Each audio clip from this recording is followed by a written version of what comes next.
He kōna ipurangi tēnei nā te reo irirangi o Aotearoa.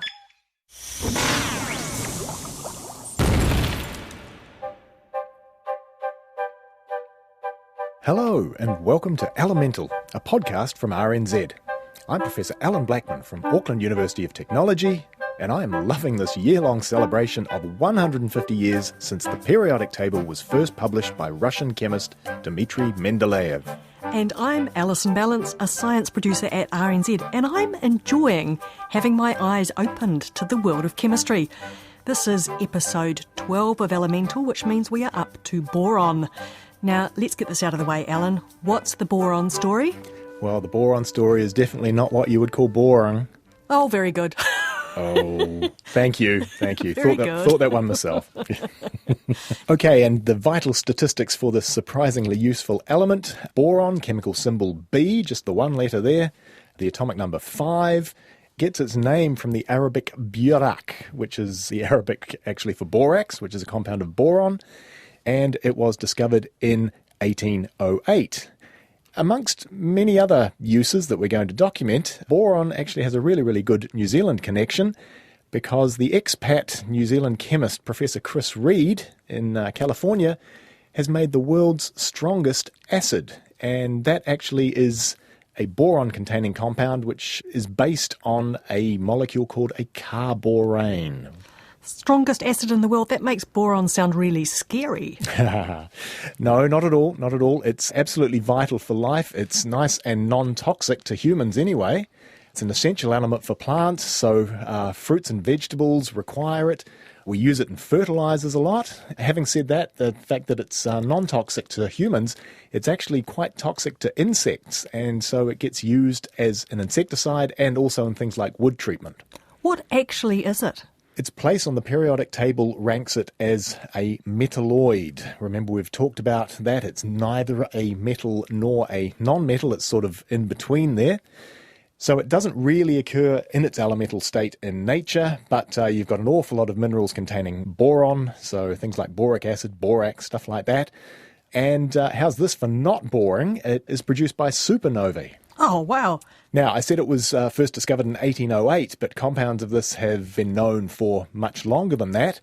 We go right back to sort of the early goldsmiths, and what they found was that if you added borax and boron compounds into gold, it lowered the melting point and made it easier to work. And Queen Elizabeth I used boron compounds as skin ointments. I hope it wasn't one of those toxic face creams, though. You said it wasn't toxic, so she might have got away with that one, but probably not with some of the things she might have mixed it with.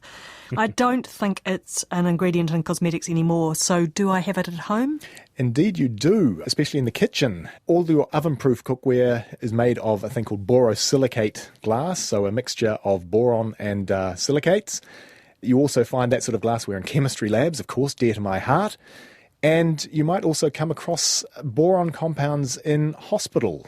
And this is a really interesting application of particular boron compounds, and this is called boron neutron capture therapy, or BNCT. That trips off the tongue, doesn't it? Oh, yeah, yes, easily. And this works through taking a boron compound, placing it in the body, and then firing neutrons at it, as the name suggests, neutron capture. Now, boron is really good at capturing neutrons. And what happens when it does that is that it undergoes radioactive decay by spitting out an alpha particle. We've talked about alpha particles in previous episodes.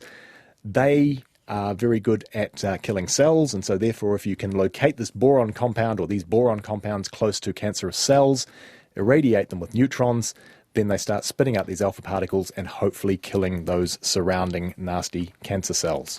But most of the previous radioactive things we've talked about are actually on their own quite cancer-causing. Is that not the case with boron? That's not the case with boron because it is not itself radioactive. So what you're doing is really sort of inducing a radioactive decay by hitting it with a neutron. So you can, fill the patient full of these boron compounds and they're, totally benign from the radioactive side of things. So not boring, more benign. I like it.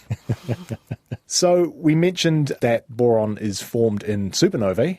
So sort of a link to that is that back in the 50s and 60s, boron compounds were considered as potential rocket fuels. And these were a series of compounds called boron hydrides, which, as the name suggests, are compounds of boron with hydrogen.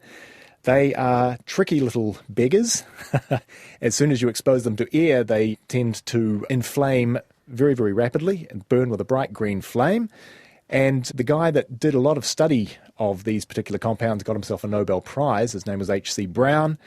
And boron compounds are very, very sexy, I guess, in chemistry again. And they also led to another Nobel Prize a few years ago, where their boron compounds are used very much in organic synthesis, making new drugs, etc., etc. So a very, very useful element is boron. So it didn't make it as a rocket fuel, but, oh well, you can't do everything, I suppose. Now surprise me with an interesting fact.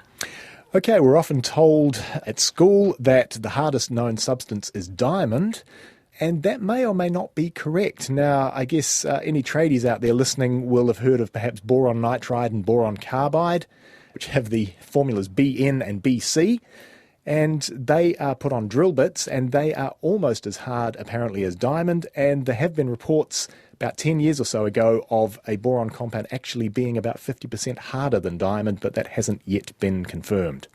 Well, speaking of drills, we have been drilling down into the periodic table in this episode of Elements, and I almost managed to say that with a straight face. You can find out more at our webpage, rnz.co.nz/chemistry. While you're at RNZ, check out Nights with Brian Crump. He's been running a sonic tonic music hour every Friday night, dedicated to an element from the periodic table, and he follows that up with a chat with a chemist called Element of the Week. So that's our sister show happening on RNZ at the moment. You can never have too much chemistry. Oh, no, you Elemental. Elemental is a podcast from RNZ, and it lives in all those usual podcast places. That's it for us this time. We will be back soon, but until then, it's bye from me, Allan Blackman, Auckland University of Technology. And me, Alison Balance. Kia pai tō rā.